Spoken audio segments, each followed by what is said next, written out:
The new Australian Health and PE curriculum will really help teachers to present a contemporary, cohesive view of health and PE that'll serve kids as they are now and give them the knowledge, skills and understandings to help them in the future. It's quite exciting that it will allow teachers and students to be able to explore the issues that are important to them in a safe way. It's a first cohesive, contemporary, national initiative that will give a learning guarantee to Australian students for the very first time, and will then be able to have, I guess, a national conversation amongst teachers for the very first time. Sort of framework and direction and guidance that this curriculum can give those generalist teachers, particularly in and around the movement skills and the development of fundamental movement skills and development of movement capabilities, where it provides a framework for them to develop their confidence and their competence and their understanding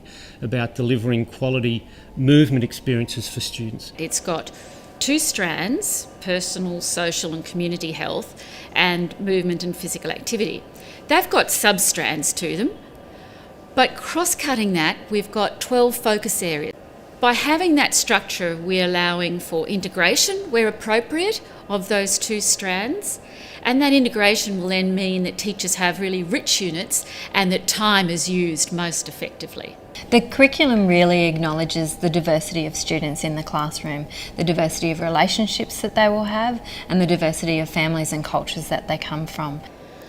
I think it'll be an opportunity for teachers to do things differently, to do things that really connect with students in contemporary Australia. The context we live in is a fast-paced, changing environment. We have a lot of technology that never existed before, which brings opportunities and changes in structure of how our society functions. So we have young people who engage with other young people online and face-to-face. So the curriculum actually reflects that. Relationships and sexuality is an important part of teaching in a school. This curriculum just makes that more explicit and really clearly helps teachers to know what to teach and when. Young people in rural and remote schools have got very different resources and possibly interests to those who might be in an inner city school. So that flexibility, I think, is really important. Every teacher is a teacher of wellbeing, and at our core is actually having a young person who feels good about themselves. By taking a strengths-based approach, you're looking at the resources that a person might have, and it's not just about money or objects.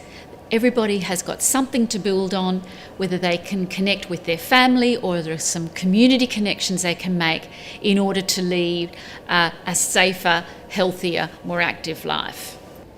The most exciting part of the mental health and wellbeing aspect, the focus area of this curriculum, is the fact that it can teach young people the skills that they need and give them a toolkit to pick and choose from through all aspects of their life, whether they do have a mental health, an underlying mental health disorder, or they just want to feel happier and well.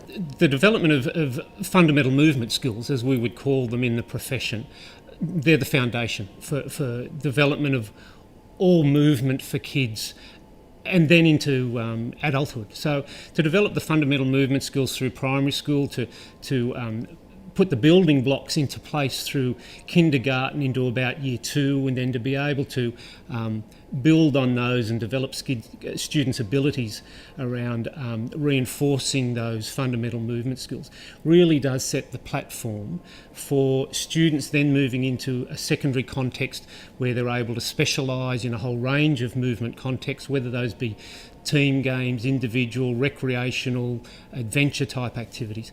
And then to be able to reinforce those habits and behaviours, I guess almost build off the natural enthusiasm that young people bring to school around movement and around play and exploring their movement potential, and to really take advantage of those early years of education where we can certainly put in place those building blocks for movement. As we put in the building blocks for reading and writing, we can put in place those building blocks for movement and work off those natural enthusiasm and excitement that children bring into certainly the early years of primary school for moving.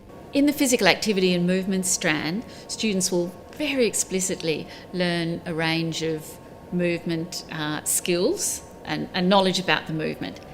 But while they're doing that, they will also develop a range of other skills such as teamwork, leadership, taking responsibility, developing relationships.